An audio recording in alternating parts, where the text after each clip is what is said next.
మన ప్రభువును రక్షకుడైన యేసుక్రీస్తు అతి శ్రేష్టమైన పరిశుద్ధ నామంలో అనుదిన దైవ కృపా కార్యక్రమాన్ని వీక్షిస్తున్న దేవుని బిడ్డలు ఆత్మీయులైన మీ అందరికీ పేరు పేరున ప్రత్యేకమైన వందనాలు తెలియపరుస్తున్నాం. నా దేవుడు నిశ్చయముగా మిమ్మల్ని ఆశీర్వదించునుగాక. ఈ లోకంలో అనేక మంది దేవుని యొద్ద ఆశీర్వదించబడాలని, దేవుని ద్వారా మేలులు పొందుకోవాలని, సమస్యల్లోంచి విడుదల పొందుకోవాలని దేవుని యొద్దకు వస్తున్నారు. ఆ రీతిగానే వారి వారి యొక్క విశ్వాస పరిమాణాన్ని బట్టి దేవుని ద్వారా మేలులు అనుభవిస్తూ ఉన్నారు.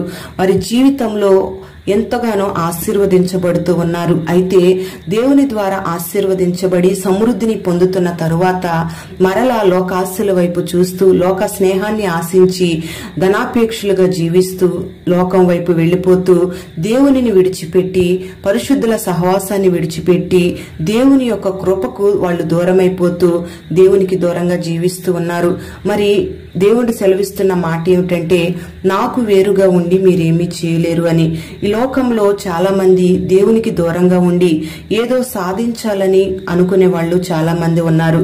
ప్రియ దేవుని బిడ్డలారా, మరి అబ్రహాము యొక్క చరిత్రను మనం గమనిస్తే, అబ్రహామును దేవుడు పిలిచినప్పుడు మారు మాట మాట్లాడకుండా అబ్రహాము దేవుడు చూపించిన ప్రాంతానికి వెళ్ళాడు. మరి దేవుడు వెళ్ళమన్న ప్రాంతానికి విధేయుడై వెళ్లటం వల్ల దేవునితో నడక ప్రారంభించిన దగ్గర నుంచి అబ్రహామును దేవుడు అంచెలంచెలుగా ఆశీర్వదిస్తూనే వచ్చాడు.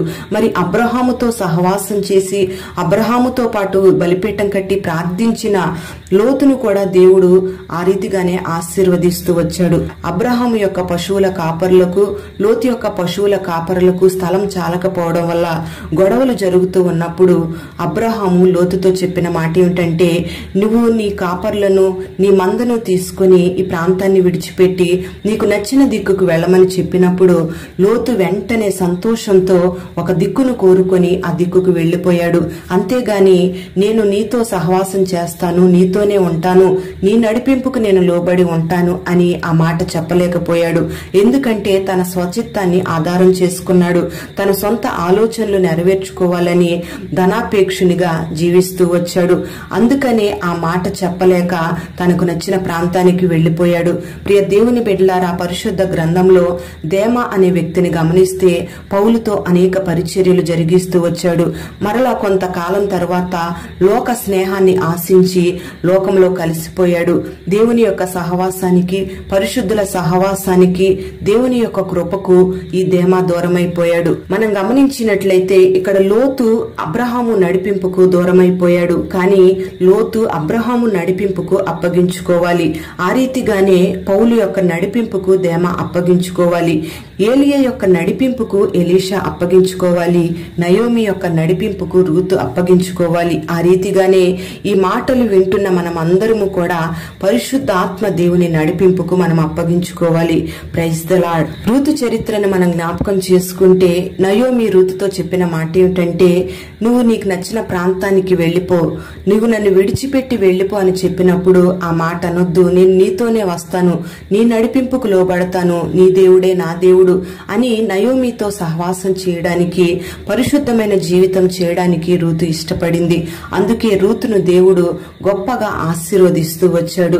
ఆ రీతిగానే ఏలియా ఎలీషాతో చెప్పిన మాట ఏమిటంటే, నన్ను దేవుడు గిల్గాలు నుంచి బేతేలుకు వెళ్ళమంటున్నాడని చెప్పినప్పుడు నువ్వు ఇక్కడే ఉండు అన్నప్పుడు ఎలీషా ఏమాత్రం సందేహించకుండా, నేను నీతోనే వస్తాను, నీతోనే ఉంటాను, నీ నడిపింపుకు లోబడతాను, నువ్వెక్కడుంటావో నేను అక్కడే ఉంటానని చెప్పి గిల్గాలు నుంచి బేతేలుకు ఏలియాతో పాటు వెళ్లిపోయాడు.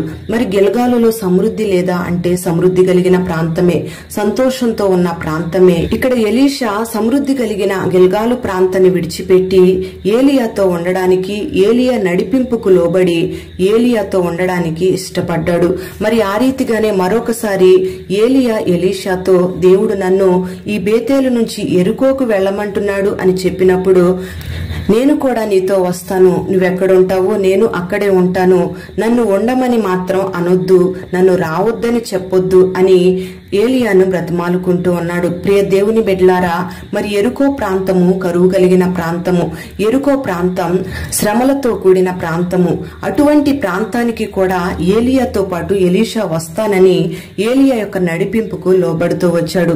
ఇక్కడ మనం గమనించినట్లయితే ఈ లోకంలో వెండి బంగారాలు, ఆస్తులు, ఐశ్వర్యాలు ముఖ్యం కాదు గాని దేవుని యొక్క పరిశుద్ధ సహవాసము, దేవుని యొక్క నడిపింపు, దేవునితో స్నేహం ముఖ్యమని చెప్పి ఇక్కడ ఎలీషా గమనించి ఏలియాతో నడిచినట్లుగా మనం చూస్తూ ఉన్నాం. అందుకే ఎలీషా 2 పాళ్ల అభిషేకాన్ని పొందుకొని అద్భుతమైన మహత్తరమైన కార్యాలను ఎలీషా జరిగిస్తూ వచ్చాడు. ప్రియ దేవుని బిడ్డలారా, మనం గమనించాలి, ఈ లోకంలో మనకు వెండి బంగారాలు, ఆస్తులు, ఐశ్వర్యాలు మనం సంపాదించి కూడబెట్టుకున్న దేవుని మాట ముఖ్యమని గమనించాలి, దేవుని నడిపింపు ముఖ్యమని గమనించాలి, దేవునితో స్నేహం, పరిశుద్ధమైన సహవాసం మనకు ముఖ్యమని గమనించుకోవాలి.